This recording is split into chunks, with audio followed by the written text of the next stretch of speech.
Et nous sommes en direct. Bonjour à tous, bienvenue à ce live meeting de Synergy Family, actuellement en levée de fonds sur lita.co. Bienvenue à ce live ce midi, merci de vous connecter. Je me présente, je m'appelle Martin Hirschoer, je suis chargé de la campagne de Synergy Family sur l'ITA et par ailleurs accompagnateur également des investisseurs. Donc on a peut-être eu déjà l'occasion d'échanger avec certaines d'entre vous. Avant que je vous présente un peu l'outil Livestorm que certains connaissent peut-être déjà, qui va nous servir justement à ce live ce midi, je laisse la main tout de suite à Franck Tortel et Laurent Choucroune, les fondateurs de Synergy Family, pour un petit mot de présentation. Bonjour à tous, je suis Franck, pardon.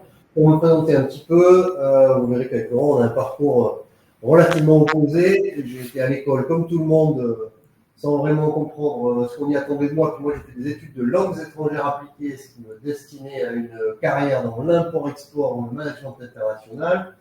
J'ai eu un peu de chance, j'ai jamais fait ça. Je me suis adressé à l'association pour laquelle j'étais animateur et directeur de centre de vacances au moment de chercher du travail pour qu'ils diffusent mes CV. Et puis ils les ont déchirés, ils m'ont dit pas la peine, on va t'embaucher. Ce qui du coup me menait à faire un travail qui était un peu passion et plutôt chouette. Et c'est ce qui m'a permis de rencontrer Laurent. Et donc, bonjour à tous, le deuxième cofondateur de cette aventure incroyable qui est Synergy Family aujourd'hui. Pour compléter, effectivement, pour moi, parcours l'école, c'est un calvaire. Je n'ai jamais trouvé ma place. Comme pour beaucoup d'entre nous, je pense, pour mes parents, il n'y avait pas d'alternative possible. La réussite passait forcément par le cadre scolaire, par l'école. Et manque de peau, pour moi, ça fonctionne pas de cette façon-là. Et par contre, j'ai beaucoup de chance, c'est-à-dire que j'ai une passion qui est le sport, le taekwondo en particulier. Et le club de taekwondo, c'est l'endroit où je me sens bien, où je me sens à ma place, je me sens confiance. Et effectivement, c'est un jour, on m'a proposé de travailler, de donner des cours de taekwondo, c'est-à-dire d'être payé pour faire ce que j'aimais le plus. Et ça, c'est un immense déclic, cette compréhension-là, de se dire qu'en fait, il est possible de faire ce qu'on aime avec les gens qu'on aime, et en plus d'être payé pour ça. Et donc voilà, effectivement, c'est en suivant cette piste-là, cette voie-là, que j'ai bossé dans une association dans laquelle j'ai rencontré Franck. On s'est rencontrés il y a plus de 25 ans maintenant, et on ne s'est plus jamais quitté avec Francky. Et donc effectivement, c'est avant tout entre nous une histoire d'amitié, mais qu'on va essayer de vous partager, et qui est devenue derrière une histoire entrepreneuriale assez incroyable. Et voilà, c'est ce qu'on va essayer de vous faire partager un tout petit peu aujourd'hui. Merci Laurent et Franck pour ces quelques mots d'introduction et votre présentation. Avant qu'on passe au fond de la présentation, et alors que voilà, les participants se connectent, je vous présente un peu l'outil à tous. On a deux onglets qui vont vraiment être clés pour bien suivre ce live.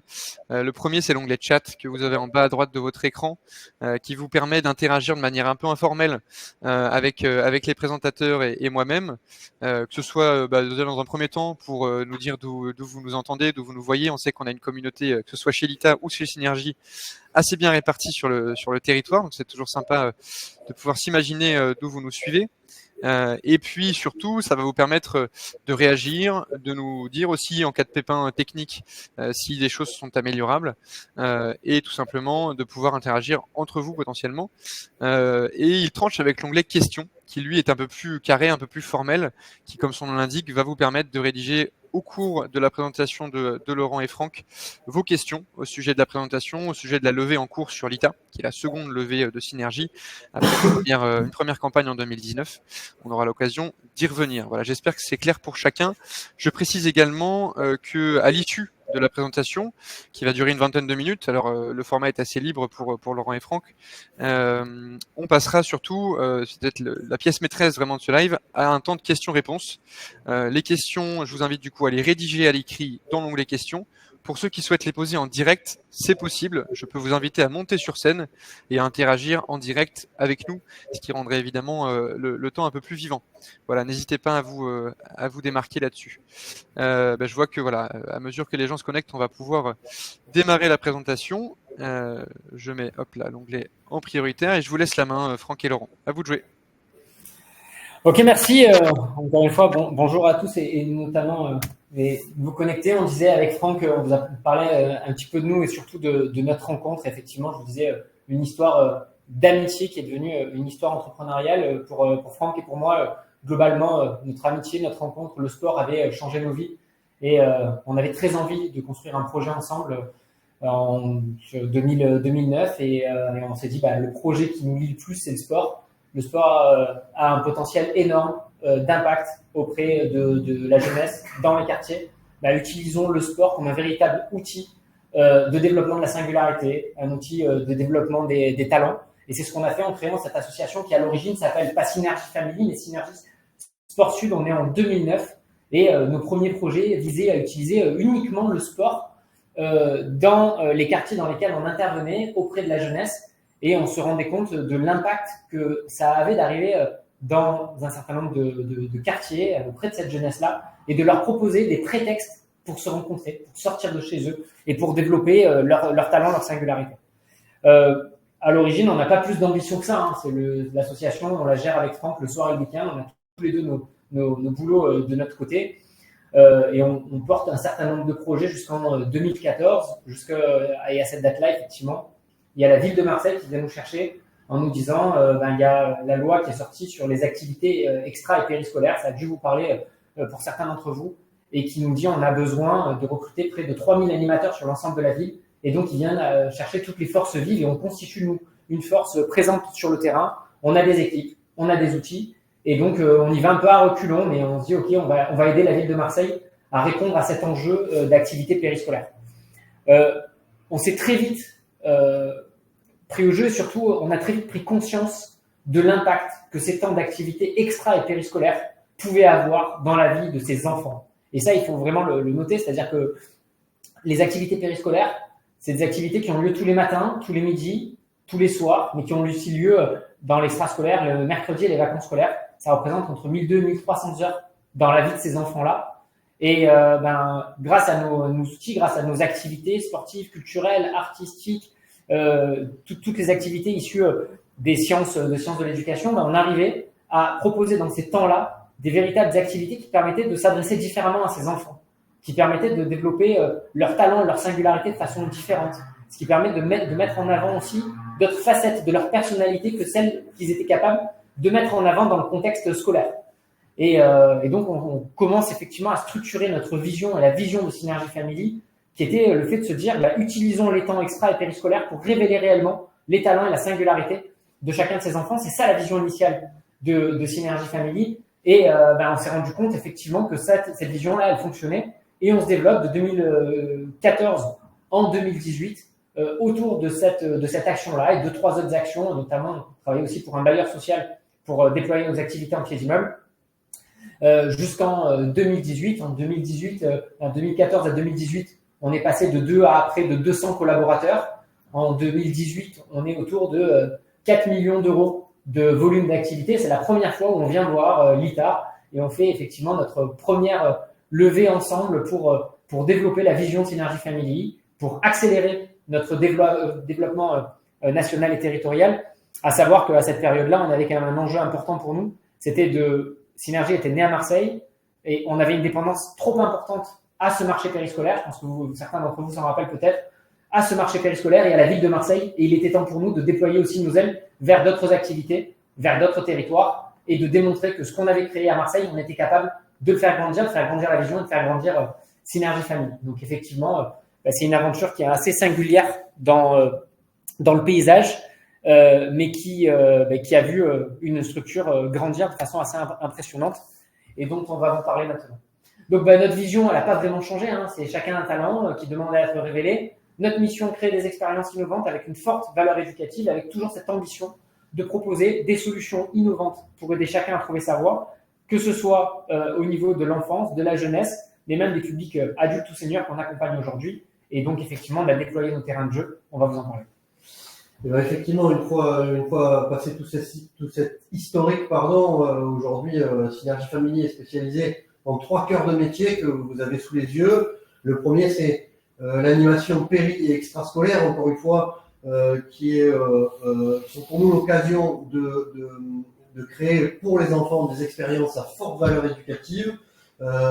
on a des actions qui sont réparties un petit peu partout sur le territoire. On est présent sur les temps d'activité périscolaire à Paris. On a toujours la gestion des temps d'activité périscolaire à Marseille, mais on a aussi des présences sur La Ciotat, qui est une ville pas très loin de Marseille. On est aussi présent en Rhône-Alpes avec le marché de Caluire-et-Cuire. Bref, notre présence sur le territoire national, elle se développe et elle continuera à se développer sur ce premier métier.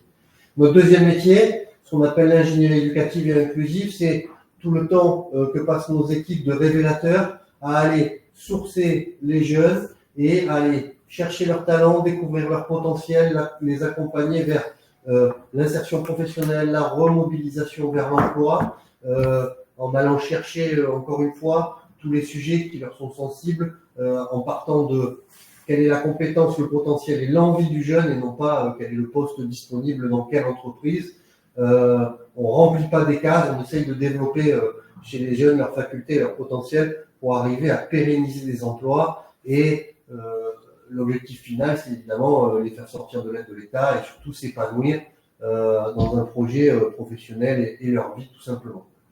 Notre troisième métier, le développement et la gestion de tiers-lieux. Alors, ce qu'on appelle tiers-lieux, c'est autant des maisons pour tous, des centres sociaux, des équipements qui sont implantés sur les territoires et qui nous permettent de réaliser des animations de territoire qui vont concerner des publics assez larges, les enfants, les familles, les sorties familles, l'organisation des vacances et aussi tout ce qui peut tendre à l'accompagnement et l'aide sociale là où sur certains territoires fragilisés, il y en a besoin. Voilà. On peut peut-être vous résumer aussi notre action en quelques chiffres. On est aujourd'hui présent sur 5 territoires, que je peux citer la région Rhône-Alpes, l'Île-de-France, évidemment notre territoire d'origine, la région Sud, le Grand Est, et puis depuis presque un an, depuis un peu plus d'1 an maintenant, la Réunion. Ce qui nous permet au total, au travers des grands programmes qu'on mène, et notamment pour le gouvernement, d'accompagner 5500 jeunes par an. Nos activités enfance-famille nous permettent d'accompagner 35 000 enfants dans les écoles et en dehors des écoles, comme vous le disiez Laurent. On est actuellement lauréat de 6 projets soutenus par l'État, qu'ils soient des plans d'investissement dans l'avenir ou des plans d'investissement dans les compétences, ce qui nous mène à un chiffre d'affaires qui est autour de 18 millions d'euros et nos 200 collaborateurs de 2016 sont aujourd'hui devenus 600 collaborateurs. Je termine sur les tiers-lieux. Aujourd'hui, on en a 5 qu'on gère et qui nous mènent peut-être au 6e qu'on n'a pas listé ici, qui était notre grand projet des 3 dernières années, qui s'appelle l'Épopée et que Laurent a présenté. Oui, alors l'épopée, c'est un rêve un peu fou qui est devenu réalité en 2019, quand on fait cette 2018-2019, quand on fait la levée de fonds, on commence à dire aussi qu'on a quand même une volonté d'investir dans un projet immobilier à Marseille. Alors à ce moment-là, on cherche plutôt 1000 ou 1500 mètres carrés, pour être transparent.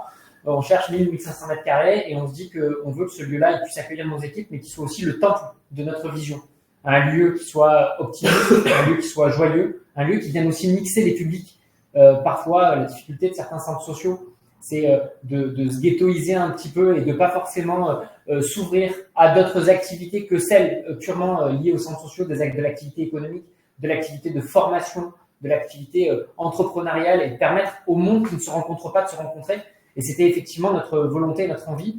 Il s'est passé quelque chose d'un peu fou, c'est qu'on a rencontré la direction de Ricard qui voulait quitter ses locaux historiques dans les quartiers nord de la ville de Marseille. Et évidemment, nous, on était parti pour 1000 ou 1500 mètres carrés, donc c'était ce qu'on était capable de faire tout seul.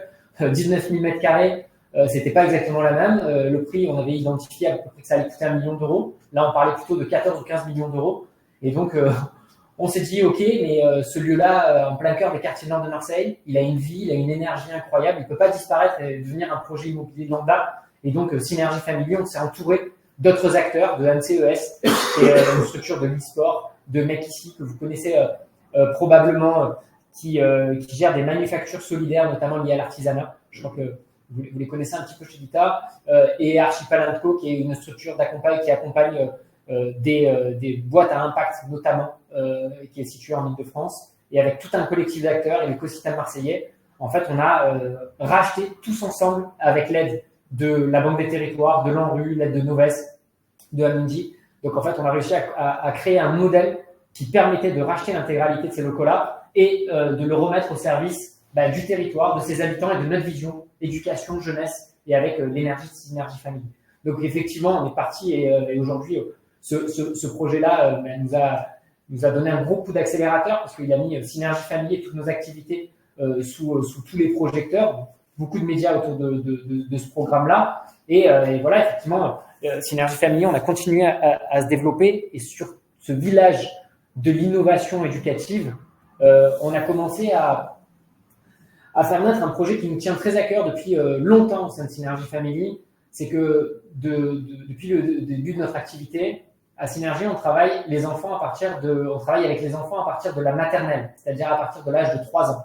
Et pour autant, on sait que c'est entre 0 et 3 ans, et je dirais aujourd'hui, tous les travaux scientifiques, neuroscientifiques le démontrent, que tout ce qui se passe entre 0 et 3 ans a un impact considérable sur toute la vie de l'enfant.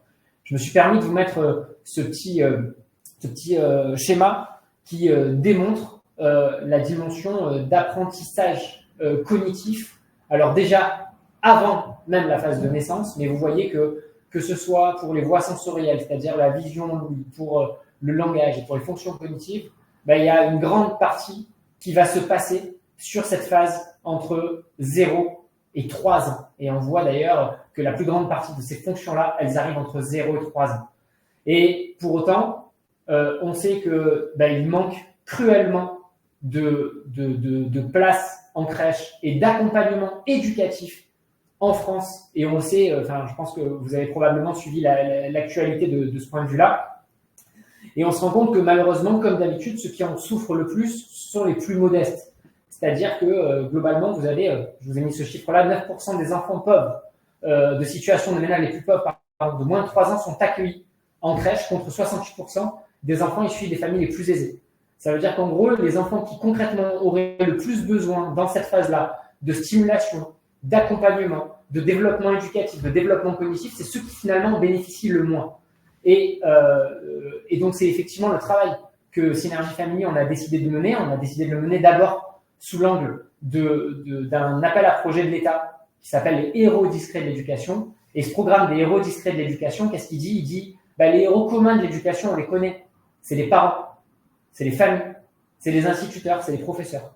Mais par contre, tous les héros discrets, c'est tous ceux qui sont sous le radar de toutes les politiques publiques éducatives, et notamment tous les acteurs de la petite enfance, mais nos acteurs à nous, c'est-à-dire les animateurs, qui finalement passent un temps très important quantitativement avec les enfants, mais qui, de par les perspectives, donnent toujours le sentiment, les représentations, donnent toujours le sentiment que ces temps-là, ce sont des temps de garderie, que ce sont des temps de loisirs, et trop rarement que ce sont des véritables temps éducatifs.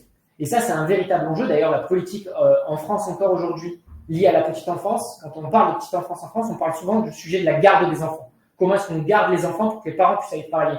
C'est un sujet, la garde d'enfants, pour libérer des mamans ou des papas pour qu'ils leur permettent d'aller travailler, mais c'est pas le sujet principal. Le sujet principal, c'est l'impact de ces 3 premières années de la vie sur la vie future des enfants, l'impact de ces moments-là sur leur développement cognitif. On a eu l'occasion et eu la chance d'être financé dans un grand programme de l'État, un plan d'investissement sur l'avenir qui nous a permis de venir donner des perspectives de vision, de formation et de carrière. Et Martin, si tu veux bien, on vous a prévu un petit extrait d'une petite vidéo de contenu qui permet de démontrer un peu notre démarche et comment est-ce qu'on va vulgariser des contenus de sciences de l'éducation, de neurosciences à destination des jeunes acteurs de la petite enfance. Alors vous allez me dire si vous voyez apparaître mon partage d'écran pour vous partager cette petite vidéo. Tac. Est-ce que c'est bon ? Là, on voit la vidéo. Parfait. On a le son avec ça. Ouais, je vous la lance et puis vous me dites si c'est bon. On est bon pour le son ? Parfait. Parfait, alors on enchaîne.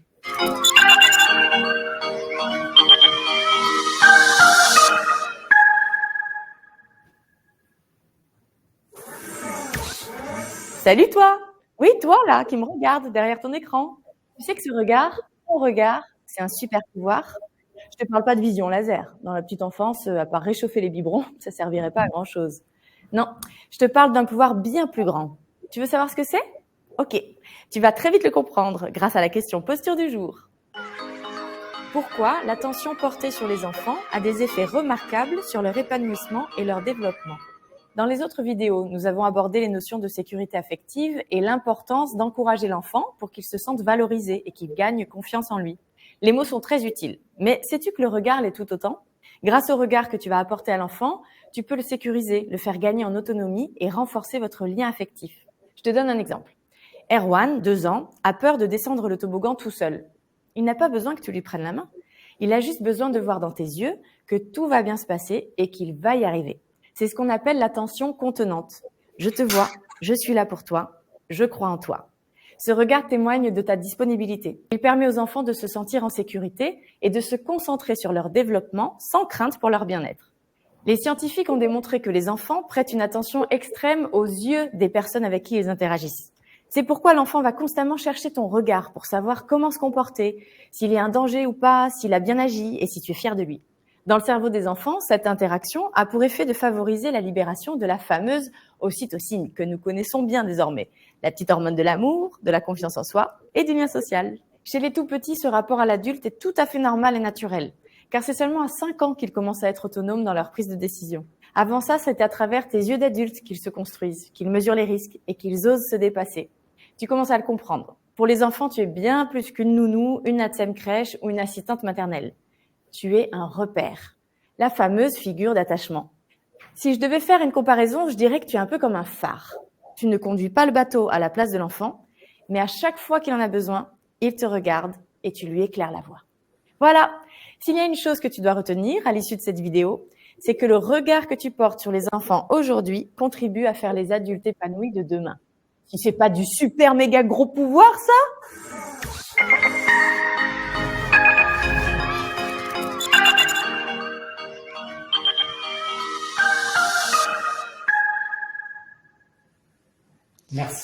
Merci Martin. Juste peut-être pour clôturer, mais voilà, je pense que au travers cette vidéo, les exemples parlent forcément beaucoup mieux que tous les mots.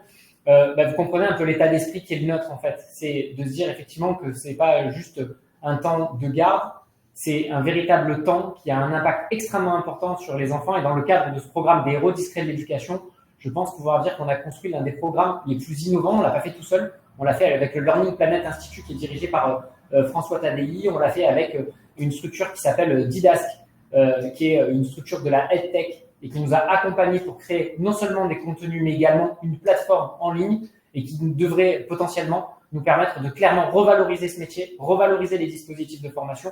Et c'est un des cœurs de notre stratégie en ce moment autour de la petite enfance. Ce que vous avez vu là, c'est donc ça que sont nos crèches. C'est ça l'objectif que nous avons au travers de ce programme de développement de crèches. C'est-à-dire comment on accompagne bien mieux les professionnels à se réaliser au travers des expériences qui existent, au travers des connaissances qui existent aujourd'hui et qui n'existaient pas il y a encore une dizaine d'années sur ce que sont les petits-enfants qui fréquentent nos crèches. Laurent vous a parlé évidemment de ces inégalités qui se créent dans les 1000 premiers jours et c'est évidemment un sujet qui nous sensibilise particulièrement puisque ça a été notre sujet ADN entre guillemets, toujours aller chercher l'accessibilité de tout pour ces publics qui sont fragilisés. C'est donc au travers de ça qu'on entend développer nos crèches, s'implanter au cœur de zones d'habitat qui sont la plupart du temps fragilisées. Vous le voyez juste en dessous. On est par ailleurs membre d'un consortium qui est national et qui est piloté par Meridiam, qui est un fonds d'investissement, et l'ANRU, qui va nous permettre de développer un certain nombre de projets crèches qui ciblent majoritairement les quartiers prioritaires de la ville. Alors avec un fonctionnement qui est simple, l'ANRU et Meridiam se chargent de toute la partie immobilière et Synergie Family, ainsi que d'autres opérateurs, se chargent de la gestion des crèches qui vont être déployées au sein de ces quartiers QPV.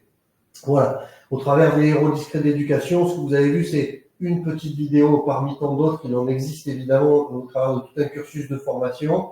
Et c'est évidemment cette excellence éducative qu'on vise pour les personnels qui vont opérer dans les crèches de Synergie Family, jusqu'à aller chercher un label. Je dis de Synergie Family d'ailleurs, mais on vous a mis en haut à droite aussi le fruit de notre travail et de l'image qu'on a envie de donner à ces crèches qui seront portées par le nom Baby Discovery, qui évoque évidemment pour nous toute la découverte et les aventures que doit pouvoir vivre un enfant au travers des expériences et du regard de l'adulte, comme vous l'a si bien expliqué la vidéo précédente.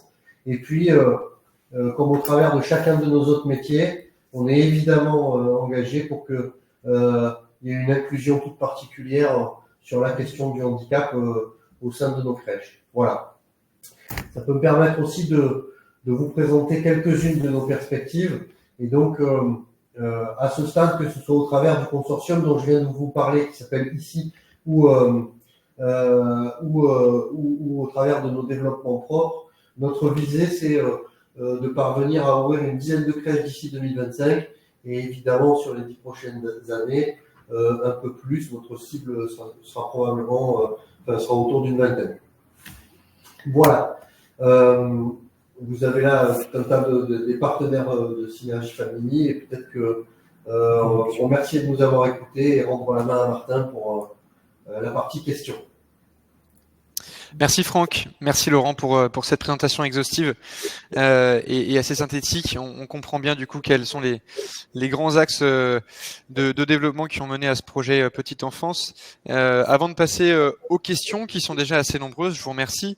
Je rappelle les conditions de l'investissement liées à cette nouvelle levée de fonds de Synergie Family sur l'ITA. Pour rappel, vous l'avez compris, c'est la seconde levée de fonds de Synergie en dette suite à une première levée en 2019 pour laquelle les investisseurs ont bien été remboursés selon les échéances prévues. Donc c'est une sortie positive. Au niveau des conditions d'investissement, très rapidement, on est sur une émission d'obligations associatives qui fonctionne de manière très similaire à une levée de fonds en obligation sèche, comme on en a très régulièrement sur l'ITA. Certaines d'entre vous n'ont peut-être déjà pu investir via ce produit financier-là. Donc forcément, la spécificité en comparaison avec un investissement en action, c'est que vous êtes lié à un contrat d'émission obligataire avec l'émetteur qui est donc Synergie Family, qui vous sécurise aussi et qui engage Synergie Family à vous verser le montant que vous avez investi, votre capital, en remboursement au bout de 5 ans. On est sur un mode de remboursement in fine, donc au bout des 5 ans d'échéancier, avec par contre un versement annuel de 5,77% d'intérêt. Voilà, pour le taux d'intérêt et le versement. Pour compléter sur ces différentes conditions-là, le paiement des intérêts se fait annuellement, comme je vous le disais, donc une échéance annuelle, selon évidemment aussi la date de clôture de cette opération-là, donc probablement en fin d'année, chaque année aux alentours du 31 décembre. Qu'est-ce que je peux vous dire d'autre là-dessus? Le prix d'action d'entrée, enfin le prix d'obligation, pardon, il est de 100 €. Vous pouvez investir à partir de 100 € à partir de 200 € sur l'ITA, et le prix d'obligation est de 100 €. Donc à partir de 2 obligations, vous pouvez investir sur l'ITA. C'est le prix d'accession à l'entrée. Au niveau des objectifs de cette levée de fonds, on vise une collecte de 500 000 € pour Synergie Family afin de développer en priorité cette verticale petite enfance avec un objectif maximum plafonné à 700 000 €. Voilà, pour vous donner un ordre d'idée. Et puis on y reviendra si évidemment les questions se posent à ce sujet-là. Au niveau de l'avantage fiscal proposé, on est en émission de dette, donc pas de défiscalisation à l'IR-PME, comme ça peut être le cas en émission de capital, de titre de capital. Par contre, vous pouvez investir depuis un livret PEA-PME, donc un plan d'épargne en action, qui porte en l'occurrence mal son nom puisque c'est une souscription d'obligation, mais qui vous permet donc, via l'ouverture de ce livret auprès d'une banque, de bénéficier d'une exonération d'une partie de la taxe sur les plus-values, qui sera donc prélevée sur les intérêts versés chaque année. Voilà, on y revient évidemment si des questions se posent précisément à ce sujet. Et l'on passe tout de suite directement aux questions, si vous êtes prêts, Franck, Laurent, à démarrer cet exercice-là. Quand vous voulez. Première question de Gilles. Les titres associatifs sont-ils considérés comme des quasi-fonds propres? Alors là, c'est peut-être plus une question qui m'incombe. Évidemment, vous complétez, Laurent, Franck, si vous le souhaitez. On est, comme je vous le disais, non pas sur de l'émission de titres associatifs, mais d'obligations associatives, ce qui est un peu différent. En fait, il y a sur les termes parfois des petits quiproquos qui sont faits, puisque sur l'ITA, vous avez à la fois des coopératives qui émettent des titres participatifs, et des associations comme Synergie Family qui émettent des obligations associatives. La différence, elle est simple. Le titre participatif, c'est du quasi-fonds propre, pour vous répondre Gilles, et en l'occurrence, vous n'avez pas d'échéancier précis clair sur le remboursement de vos titres. C'est-à-dire que il y a du versement d'intérêt exactement comme dans toute émission d'obligation, mais vous n'avez pas d'échéancier précis sur la date à laquelle vous allez être remboursé de vos titres participatifs. L'autre différence, c'est que ça incombe plutôt à des coopératives et que vous avez une partie fixe sur le taux d'intérêt et une partie variable. Là, l'obligation associative est vraiment à comprendre comme une obligation sèche, donc c'est de la dette pour le coup, pure et dure. Simplement, le taux d'intérêt qui est de 5,77 pour rappel, il est lié tout simplement à des directives très précises. Qui sont liées du coup évidemment à la dynamique associative de Synergie Family, et donc ce taux d'intérêt qui est propre à l'associatif n'est pas le fruit, si vous voulez, d'une négociation comme ça peut être le cas avec une entreprise classique. Voilà, j'espère que ça aurait pu répondre à votre question, Gilles. Je ne sais pas si vous voulez compléter d'ailleurs, Franck Laurent, sur ce sujet précis. Non, mais en tout cas, effectivement, aligné avec toi, Martin, sur la réponse. Effectivement, la question des titres associatifs, c'est toujours extrêmement complexe. Fonds propres, quasi-fonds propres. Donc là, on n'est pas dans ce cas-là dans le sujet d'aujourd'hui. Mais effectivement, ça reste un sujet plutôt considéré comme des quasi-fonds propres que des fonds propres. C'est pas toujours ultra bien perçu d'ailleurs. Donc la question, en tout cas, des fonds propres d'une association, toujours une question qui est extrêmement prégnante et pertinente pour nous. Très clairement, en effet. On reviendra dessus, Gilles, et puis vous serez aussi peut-être invité à prendre rendez-vous avec un conseiller l'ITA si besoin d'aller un peu plus loin sur ce sujet. Alors, une question d'Hendrik. Pouvez-vous nous donner plus d'informations sur l'organisation des PIC et des PIA? Peut-être rappeler déjà ce que c'est qu'un PIC, qu'un PIA, on en a parlé un peu pour le PIA sur les héros discrets de l'éducation. Et qui sont vos principaux concurrents et quelle est votre dépendance économique à ces plans? Alors, plusieurs questions dans la question. Les PIC, c'est les plans d'investissement dans les compétences. C'est un dispositif qui est lancé par le ministère du Travail et c'est le vrai laboratoire d'innovation, de recherche et développement du ministère du Travail pour innover dans ses approches, pour aller chercher les publics les plus éloignés de l'emploi, ce que certains appellent les invisibles. On n'a pas beaucoup ce mot à Synergie Family, mais effectivement, c'est tous les publics qu'on ne retrouve pas forcément dans tout le champ de l'accompagnement à l'emploi dans le service public de l'emploi habituel. Donc, il y a vraiment, ça, c'est vraiment ce dispositif de R&D qui a été lancé par l'État. Notre premier programme, on l'a gagné en 2018-2019, je pense au moment du démarrage de notre première rencontre avec l'État. Et depuis, on a été très sollicité pour répondre à d'autres dispositifs. On a en ce moment entre 4 et 5 projets qui sont en cours sur ces plans d'investissement dans les compétences, qui sont toujours portés en consortium. Un PIA, c'est un peu différent. On en a deux actuellement. Et un PIA, c'est un investissement dans l'avenir. C'est le plan d'investissement dans l'avenir. C'est porté par le SGPI, le Secrétariat Général de Plan d'Investissement. Et donc là, en gros, très concrètement, comme les héros discrets de l'éducation, l'État va vous accompagner, va vous donner une partie en subvention et une partie en investissement pour investir dans un sujet qui a un réel apport dans un développement économique, un développement d'emploi et un développement sur le territoire. Donc, il y a un véritable intérêt économique et stratégique pour le pays. Et donc là, effectivement, les héros discrets de l'éducation, vous l'aurez compris, l'État a investi à nos côtés, donc une partie en subvention et une partie en investissement pour nous permettre de déployer ce programme qui revêt un véritable intérêt compte tenu de l'impact de la dimension éducation pour l'enfance et la petite enfance. Et c'est important à comprendre ça parce que en comptabilisation, c'est pas du tout la même façon. Dans un PIC, c'est des programmes qui vont durer sur 18 mois et que vous portez sur 18 mois. Un PIA, vous allez amortir toute la phase de R&D du démarrage. En tout cas, vous allez immobiliser toute la phase de démarrage pour l'amortir sur les 4-5 années suivantes. Et donc, c'est effectivement des dispositifs qui sont complémentaires mais différents l'un de l'autre. Qui sont nos principaux concurrents? Moi, j'aime bien dire, on n'a pas de concurrents, on a des alliés, pour pas dire des copains.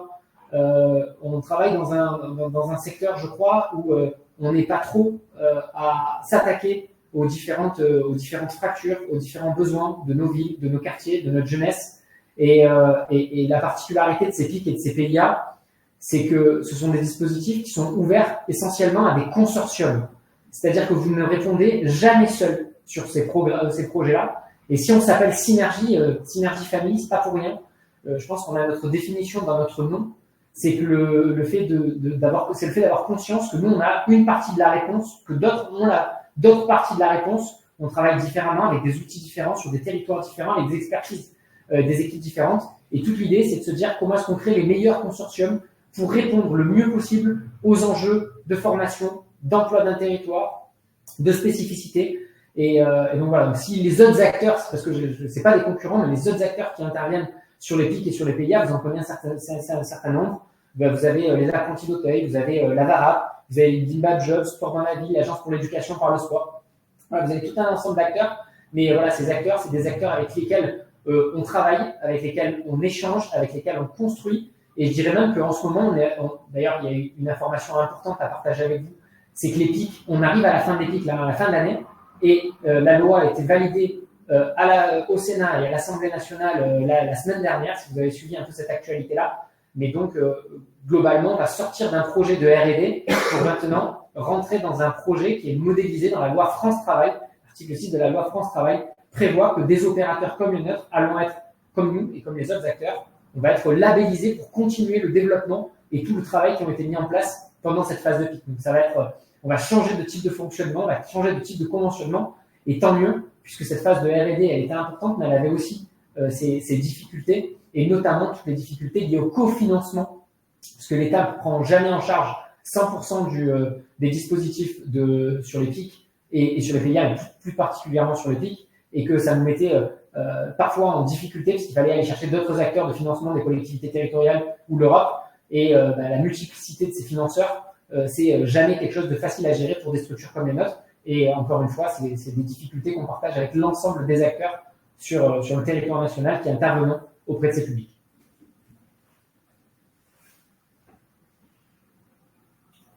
Martin, on t'entend pas. Martin, ton micro est coupé, je crois. Tout à fait. Désolé, merci pour l'info. Oui, je te remercie Laurent pour cette réponse assez exhaustive et complète, et puis aussi pour ces perspectives d'évolution sur ces plans étatiques. En parlant de consortium, puisque tu évoquais le sujet, on a une question qui est plus ciblée justement sur l'activité crèche d'une investisseur qui a dû bien suivre la fiche projet également, puisqu'on le cite dans le modèle économique comme l'une des sources d'activité pour la petite enfance, justement, ces fameux consortiums avec l'ANRU et Meridiam. Peut-être un petit mot déjà pour comprendre un peu comment ça marche. Mais la question, je vous la lis, quelle est la stratégie pour trouver des lieux d'implantation des crèches? Et pouvez-vous nous expliquer l'organisation du consortium avec l'ANRU et Meridiam pour ces nouvelles crèches, justement? Bien sûr. Alors, évidemment, l'idée d'appartenir à un tel consortium, le sujet d'origine, peut-être qu'il faut en reparler, c'est le sujet que pointait Laurent dans son introduction tout à l'heure, le défaut de place en crèche sur le territoire national et le besoin prégnant que peuvent avoir les parents, qui s'additionne à notre volonté à nous qu'on vous a exprimée, qui est celle, encore une fois, de pouvoir intervenir dès le plus jeune âge sur un temps que l'on considère nous-mêmes éducatif. Ça, c'est l'origine de ce consortium et ce sont des valeurs qu'on partage. Le fonctionnement et l'organisation du consortium, c'est des réunions régulières pour évoquer un certain nombre de projets sur à la fois des projets de l'ANRU, donc qui sont des projets de rénovation urbaine, hein, c'est ce que fait l'ANRU, et donc qui peut intégrer des locaux et les mettre à l'étude du consortium d'un côté, et puis de l'autre côté, Meridiam qui fait tout un travail également de sourcing de locaux et en particulier dans les quartiers prioritaires de la ville.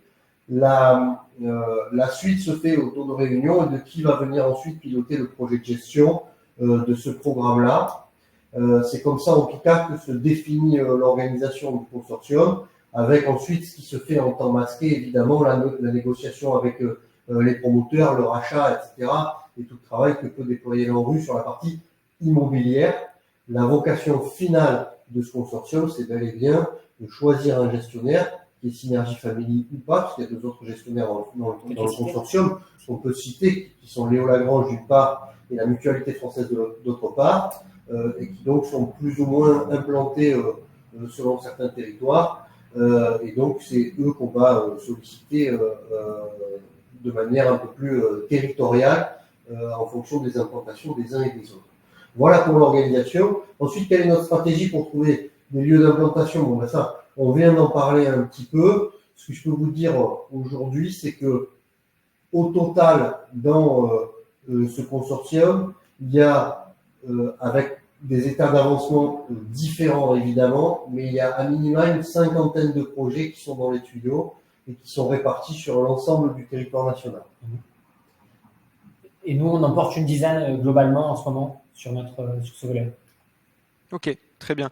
Et justement, ça fait lien avec une question de Célia sur un petit point à date sur là où vous en êtes justement de l'identification et de l'installation des crèches et micro-crèches. On a communiqué sur 2 micro-crèches et une crèche dans la fiche projet. Là, on voit qu'il y a pas mal de belles perspectives. Il y a également une félicitation de la part de Célia pour Merci pour Célia. les projets de Synergie et date. Merci Célia pour tes encouragements. Donc effectivement, dans cette identification, qu'elle soit au sein du consortium ou en dehors, on a nous actuellement une dizaine de projets qui sont à l'étude avec des états d'avancement différents également. On en gère 2 d'ailleurs. On en gère 2. Je pourrais vous parler du plus brûlant, qui est une proposition qu'on a faite. Je pourrais même vous raconter l'histoire de ce projet. Il y a 1 an et demi, on a 2 micro-crèches sur Marseille qui sont en difficulté. Nos équipes ont été sollicitées pour venir soutenir la gestion de ces crèches qui se trouvaient avec des ruptures de communication avec les parents, une insuffisance de personnel au sein des crèches. Enfin, grosso modo, on peut cumuler l'ensemble des problématiques qui peuvent concerner une crèche actuellement. On a donc envoyé en tout premier lieu en pilotage 2 personnes de nos équipes et petit à petit réamorcer un recrutement, stabiliser la relation avec les parents, renouveler des contrats et relancer donc la gestion de ces 2 micro-crèches. On en a été largement remercié par la CAF d'ailleurs, qui était un peu inquiète de la situation de ces 2 micro-crèches. Et aujourd'hui, on a fait une proposition au-delà de les gérer en qualité, avec nos personnels, on a fait une proposition de rachat. Et donc, on est en attente de satisfaction de nos due diligence pour aller au bout ou pas de cette acquisition. Donc ça, c'est un des projets qui est en cours. Et puis, il y a d'autres sujets, alors que ce soit sur Marseille ou pas. Il y a un projet dans le 15e arrondissement de Marseille, où c'est un nouveau quartier qui est en rénovation par Romed, qui s'appelle Les Fabriques. On a là une crèche de 40 berceaux. Le projet a été décalé dans le temps pour des considérations immobilières, pas des considérations gestionnaires, mais ça avance et pour le moment, on se dit que la date d'ouverture pourrait être septembre 2024, sauf nouveau ralentissement au projet, mais en tout cas, c'est la visée. Et puis, je pourrais vous parler d'autres projets qui sont soit validés côté CAF et institutions, mais pas encore déployés sur Marseille, sur Pierrefitte-sur-Seine, ou sur Sevran. On a des projets qui sont un peu plus éloignés dans le temps à Meaux. On a des projets un peu plus éloignés dans le temps également sur Sevran, si je ne dis pas de bêtises, avec des ouvertures qui sont prévues entre 2025 et 2026, mais c'est des projets qui sont dans les tuyaux. Et puis on a, alors je ne sais pas si on peut parler d'un projet, mais on a une réponse qui est en cours sur une concession de service public pour la ville de Bolviller, qui est en Grand Est, où on a notre antenne, pour la gestion d'une crèche de 45 berceaux. La réponse est, semble-t-il, imminente. On saura dans le courant du mois de décembre si on a été sélectionné pour la gestion de cette crèche ou pas. C'est le principe d'un concours et d'une réponse à un appel d'offres. Voilà, j'espère avoir répondu de manière satisfaisante aux questions de Célia, que je remercie encore pour ses encouragements. Merci Célia pour votre question et merci Franck pour ces éléments. Petite pause dans les réponses aux questions pour laisser souffler un peu Laurent et Franck et pour que je vous rappelle côté Lita aussi le fruit de notre analyse et les 4 grandes raisons qui nous poussent à reconduire avec Synergie une nouvelle levée de fonds. Je vous les cite de suite. Vous les retrouvez également dans la fiche projet, dans l'onglet opération. Vous avez les raisons et les risques qui sont liés à cet investissement. Et puis vous retrouverez également dans les prochains jours, en amont du passage en collecte, le dossier stylisé que nous sommes en train de préparer. Voilà, petite parenthèse sur le passage en collecte pour vous donner un peu une vision de calendrier. Ça devrait quand même aller assez vite. On a lancé la pré-collecte en début de semaine dernière. On approche déjà les 80 000 € d'intention. Donc un grand merci pour votre intérêt. On espère pouvoir aller encore un peu plus loin avant le passage en collecte qui est prévu pour début décembre. Voilà, première semaine de décembre qui est l'objectif prioritaire pour nos équipes. Au niveau des raisons pour investir, 4 grandes raisons. La première, je ne pense pas qu'elle vous surprenne, mais c'est la plus emblématique, je pense, c'est le savoir-faire pédagogique unique et déjà très bien éprouvé de la part des équipes de Synergie. L'accueil de la petite enfance et l'insertion sont des thématiques déjà bien développées au sein de l'écosystème, des compétences qui sont reconnues par les institutions publiques, on en a parlé, et une confiance qui se traduit par l'obtention de nombreux programmes d'investissement et d'acquisition de marchés publics qui génère une forte croissance du produit d'exploitation de Synergie depuis 2018. On approche les 17 millions € de produits d'exploitation pour fin 2022 et on pourra peut-être refaire un petit mot dessus, mais on est également dans ces ordres de grandeur-là pour 2023. Au niveau de l'équipe, deuxième raison pour investir, évidemment, une équipe enrichie. Les fondateurs Franck et Laurent qui s'entourent depuis plusieurs années de profils expérimentés et complémentaires sur les différentes verticales et qui ont récemment été rejoints aussi par plusieurs profils clés au niveau des fonctions support, que ce soit sur la structuration financière, juridique et les ressources humaines. Évidemment, ça permet tout ça de structurer une association dans sa phase de forte croissance actuelle et d'incarner évidemment un développement expert sur toutes les verticales d'activité qu'on a citées. Troisième raison pour investir, un soutien financier important.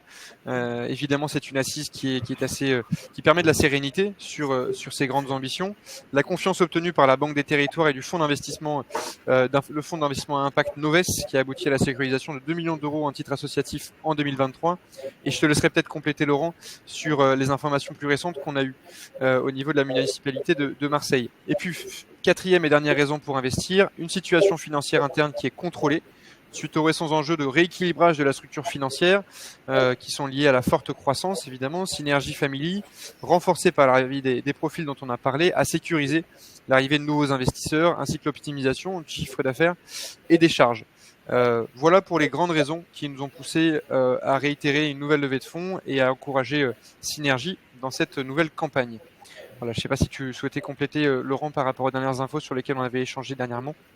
Oui, complètement. Alors effectivement, sur les années 2022-2023, cette phase de R&D, alors elle était extrêmement riche et extrêmement intéressante parce que sociale, notamment au travers d'EPIC, puisqu'elle nous a permis d'éprouver tout notre savoir-faire en matière d'inclusion, d'accompagnement des publics les plus éloignés de l'emploi, jeunes ou moins jeunes d'ailleurs. Par contre, il y avait de la R&D aussi dans la structuration de ces appels à projets, qui a mis un peu une période de flottement sur des financements qui étaient attendus de l'Europe, qui ne sont pas forcément arrivés en temps et en heure. Et donc, ça nous a fait, ça nous demandait de restructurer, de refinancer un certain nombre de dispositifs. Et ça s'est fait effectivement sur 2023. Et on attendait effectivement un autre élément qui était extrêmement fort pour nous, c'est le renouvellement de la confiance sur le marché périscolaire de la ville de Marseille, puisque effectivement, quand on est venu vous voir, ça correspondait globalement à quasiment 70-75% de notre activité. Aujourd'hui, ça correspond plutôt aux alentours de 20 à 30% de notre volume d'activité. Mais c'est toujours le marché historique sur lequel on est présent, sur lequel on déploie toutes nos innovations éducatives et pédagogiques. Et il y avait ce risque au moment où on a commencé à rédiger la fiche projet sur l'obtention ou non de ce marché. Et en fait, en phase, là, il y a quelques jours maintenant, on a eu la notification officielle du fait qu'on va être titulaire de 1000 lots sur le marché périscolaire, ce qui correspond à plus que ce qu'on avait actuellement. Donc, une confiance renouvelée, affirmée, et surtout avec un volume d'activité qui va dépasser les 5 millions € sur ce volume d'activité périscolaire, donc qui sécurise, qui ancre et qui nous permet de nous projeter encore plus sur une très très belle année 2024 qui verra disparaître toutes les incertitudes, notamment grâce à ce que je vous exprimais tout à l'heure, c'est-à-dire la fin des dispositifs PIC sous la forme qu'ils avaient jusqu'alors, mais un ancrage dans la loi et dans le projet France Travail. Donc c'est extrêmement positif pour nous et donc on envisage 2024 maintenant de la meilleure des façons. Ça c'est pour la partie chiffres, mais n'oublions pas qu'il y a aussi une partie cœur, parce que Laurent et moi on est quand même Marseillais tous les deux et s'occuper de nos enfants marseillais dans les écoles, ça nous tient aussi beaucoup à cœur. C'est vrai. Bien sûr, c'est évident. Merci pour ces compléments d'information. On va enchaîner du coup avec le reste des questions. Alors, je vois qu'il y a une question de Fatia qui sort un peu du lot, qui est intéressante. C'est pour ça, Fatia, que je vous invite à monter sur scène, à participer au live si vous le souhaitez. Évidemment, aucune obligation. Voilà, je viens de vous faire parvenir une petite invitation à nous rejoindre sur scène. Encore une fois, si pas possible pour vous, aucun souci. Je ne vous force pas la main et on lira votre question en direct. Vous me direz. En attendant, Fatia, je lis votre question et puis on commence à y répondre en direct. Alors, bonjour, merci pour ce magnifique projet pour la petite enfance. Ma question est la suivante. Imaginez-vous installer une crèche dans la nature, une crèche dans un jardin, pour créer un lien enfant-nature dès le plus jeune âge, pour un projet d'une nouvelle génération consciente. C'est vrai que c'est un sujet qu'on n'a pas forcément évoqué jusqu'alors. Je vous laisse répondre, Laurent Franck, et puis on verra si Fatia Et en souhaite. fait, vous êtes obligé de nous faire teaser un peu la suite de notre vision et de nos aventures. Forcément, dans la dimension éducation de la petite enfance, la question de la nature, elle est ultra prégnante. Et enfin voilà, effectivement, on travaille avec aussi d'autres structures, et notamment une structure avec laquelle on discute et qu'on aime beaucoup, qui s'appelle Les Enfants dehors, justement pour penser encore davantage cette connexion entre la dimension éducative d'un enfant et toute la dimension extérieure, la relation, le contact avec la nature, l'expérience sauvage, l'expérience nature, qui est effectivement un des sujets essentiels, je dirais, sur le développement cognitif de l'enfant. Il a été démontré quel impact ça avait concrètement sur le cerveau, ne serait-ce que de pouvoir marcher pieds nus dehors. Enfin, pendant longtemps, on a même voulu isoler presque les enfants en disant non, il ne faut pas trop sortir, c'est sale. Et c'est précisément exactement le contraire qui se fait, et c'était encore prouvé neuroscientifiquement. Donc effectivement, c'est un des gros volets de notre programme pédagogique sur la dimension crèche et petite enfance. Donc la réponse est évidemment oui. On a beaucoup parlé de projets urbains et il y a aussi dans nos questionnements comment est-ce qu'on ramène de la nature au sein de tous ces projets qu'on a évoqués tout à l'heure. Là où on a la main, je vais reparler des petits explorateurs, on a fait le choix sur l'espace extérieur, je ne sais pas si tout le monde est au courant, mais on a quand même une obligation d'avoir un extérieur sur chacune des crèches, une obligation peut-être par la CAF et par la PMI. Maintenant, cet espace extérieur, ça peut être tout et n'importe quoi. Je vais parler de ce que nous, on gère. Notre espace extérieur, c'est pas un espace avec un tapis vert où les enfants se salissent pas les pieds, justement. On a choisi d'avoir un espace où on a de l'herbe, de la vraie terre, et à côté duquel on a aussi fait, pour les enfants de la crèche, des jardins où ils cultivent, où ils peuvent mener ce genre d'activité, ce qui permet de recouper un peu avec tout ce que vient d'expliquer Laurent sur le besoin et l'essentiel du côté naturel pour les enfants et de leur faire découvrir tout un tas de sensations, d'odeurs, de choses, et puis de voir pousser les plantes, les arroser, etc. Ce sont des choses qui sont peut-être basiques aux yeux d'un adulte, mais qui relèvent de la découverte et de l'aventure pour un tout petit enfant. Merci pour cette réponse, Franck et Laurent. Et en effet, du coup, elle tombait à pic par rapport aux perspectives à moyen terme côté synergie. Et ça fait le lien justement peut-être aussi sur cette approche pédagogique avec certaines questions de Vini, sur lesquelles je viens de suite. On a 2 questions. Alors, je vais peut-être commencer par celle-ci au niveau géographique. Imaginez-vous installer un espace crèche dans vos propres locaux à Marseille.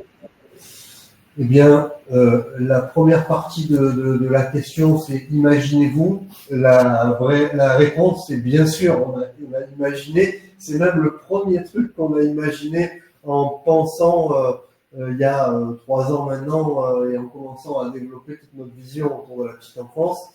Et on a un écueil technique dans nos propres locaux à Marseille, c'est qu'on a une zone qui est en risque d'inondation, qui s'appelle PPRI selon le code, et qui ne nous permet pas, selon les modalités CAF et PMI, de valider l'installation d'une crèche au sein de nos locaux, ce qui donc a été une grande déception pour nous à l'épopée au moment où on s'est aperçu de ça, mais je garde quand même la première partie de la question qui est imaginez-vous. Oui, évidemment, c'était un des premiers trucs qu'on avait imaginé au sein de l'épopée. Voilà. Ouais, bien sûr. C'est intéressant de voir que c'est en effet c'est parti de là, de pouvoir intégrer dans cet espace immense et très très très propice aux synergies. Deuxième question de Vinny, au niveau de la pédagogie petite enfance, alors on l'a vu avec cette vidéo, on en a parlé un peu avec le programme des héros discrets de l'éducation. Il y a un comparatif avec la pédagogie Montessori, peut-être à faire sur l'évolution autonome de l'enfant. Comment est-ce que vous voyez votre approche pédagogique, vous, en tant qu'expert de l'enfance et des formations pour jeunes, mais pas forcément en tant qu'expert pur petite enfance, comment est-ce que vous voyez l'évolution? Alors, l'approche Montessori, c'est vraiment une approche qui est basée sur l'expérience, sur le jeu, sur le faire, sur la connexion à la nature et sur la connexion avec l'environnement. Donc, de ce point de vue-là, effectivement, on peut considérer que on retrouve dans la pédagogie et dans les méthodologies Montessori un grand nombre d'inspirations pour nos projets et pour nos programmes.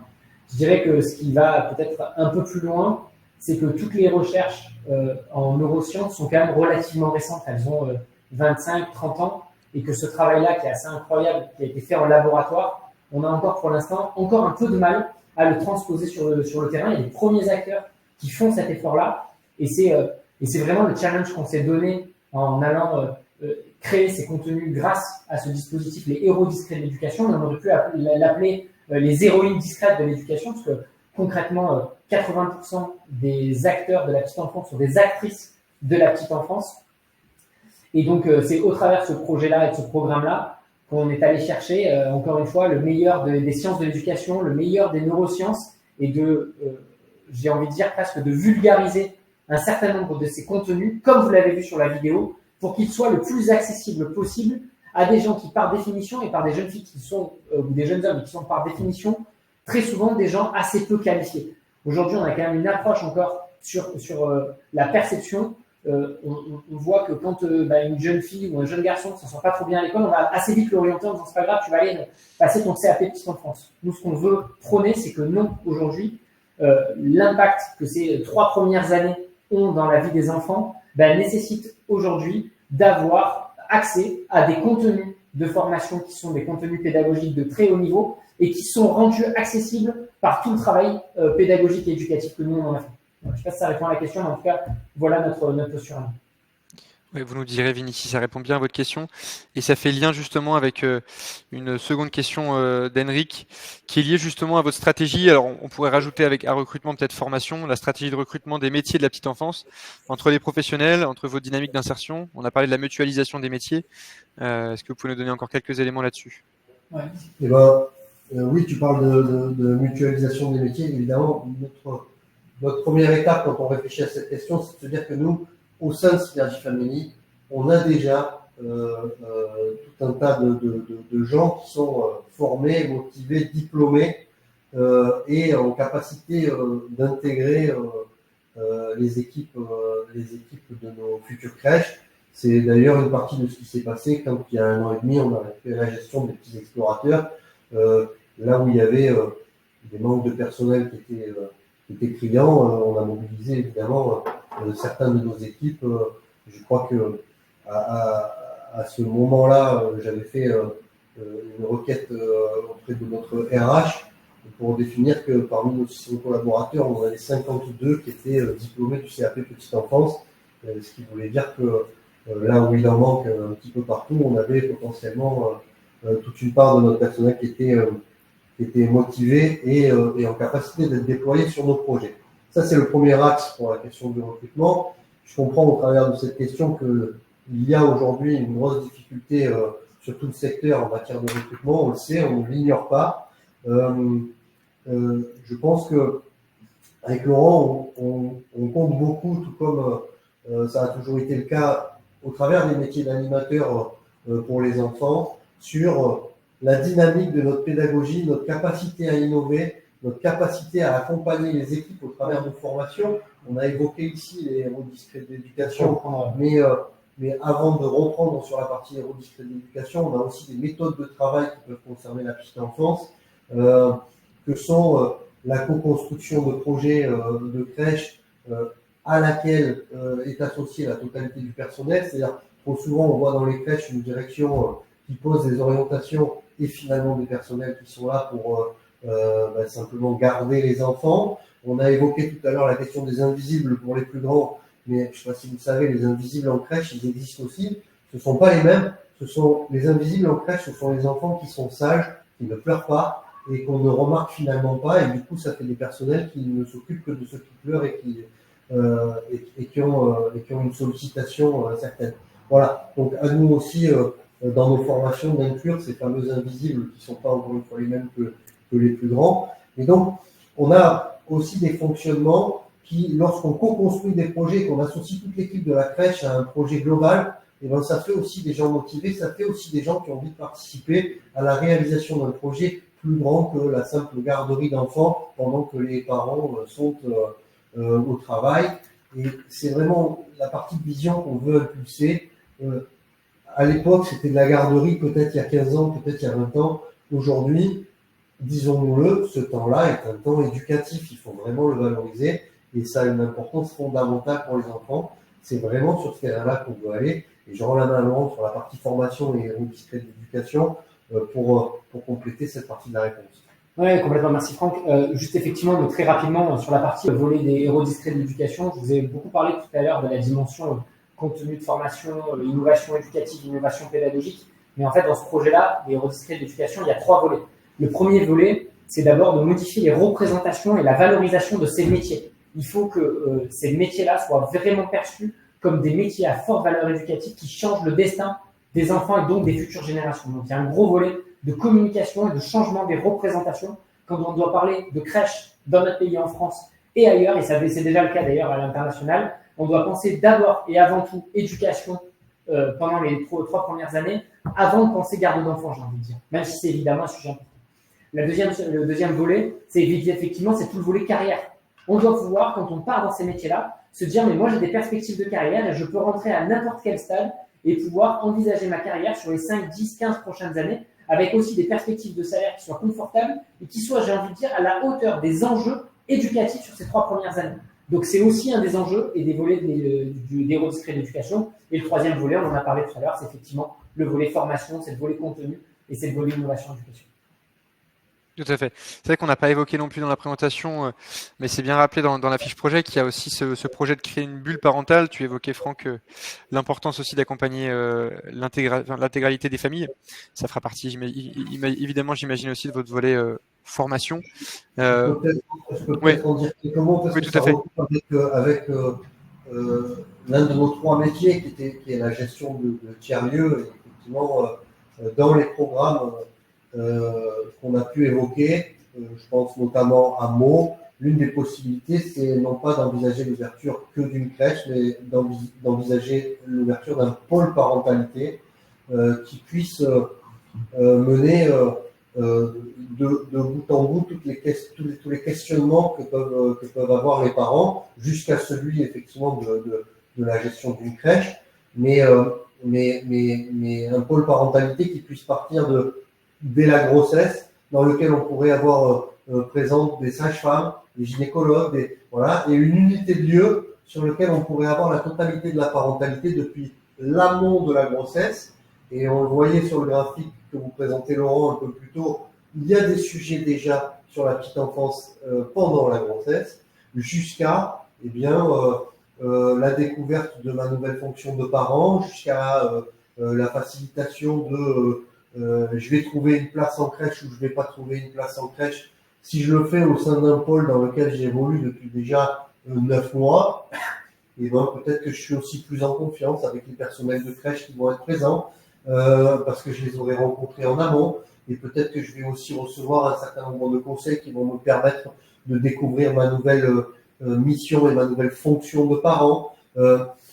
Pour la petite expérience, moi j'ai une fille aujourd'hui qui a 1 an et 3 mois. En fait, j'ai 3 enfants, mais j'en ai une toute petite, et donc je viens de retraverser toute cette phase de la parentalité, de la découverte de tout cet accompagnement, et je m'aperçois que ça recoupe avec plein d'autres sujets qui sont nationaux, la crise dans le secteur médical, la difficulté à avoir un rendez-vous chez un gynécologue, le besoin de faire 30 à 40 km pour certains. Nous, on parle beaucoup de publics fragilisés, la mobilité, c'est un vrai sujet pour l'accès à la parentalité et aux soins parentaux. Bref, tous ces sujets-là pourraient se recouper au sein de cette question de la bulle parentale et l'imagination d'un pôle parentalité complet. Voilà.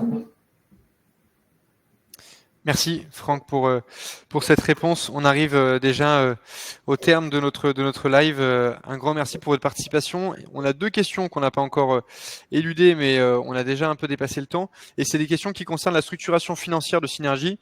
À moins que vous souhaitiez en parler dès maintenant rapidement, Franck et Laurent, sachez qu'en fait, dans le dossier d'investissement LITA, on aura une partie importante liée au décryptage de l'historique de la structuration financière, qui évidemment, pour un groupe associatif tel, un peu à part en comparaison à ce qu'on a d'habituellement sur l'ITA, sur la décomposition également du produit d'exploitation. Je vous laisse peut-être dire un tout petit mot là-dessus, Franck et Laurent, avant qu'on se quitte, pour que... Très rapidement, j'ai la question qui posait de façon amusante. Est-ce que l'investissement, alors quelle est la position, quelle est la part de subvention et par rapport à l'investissement qui avait été réalisé, est-ce qu'on est plus ou moins risqué? Oui. Ce que je peux vous dire, c'est qu'en 2018-19, quand on fait l'investissement, on est fin 2018, début 2019, janvier 2019, on a bouclé l'investissement. On fait aux alentours de 4 millions d'euros de volume d'activité.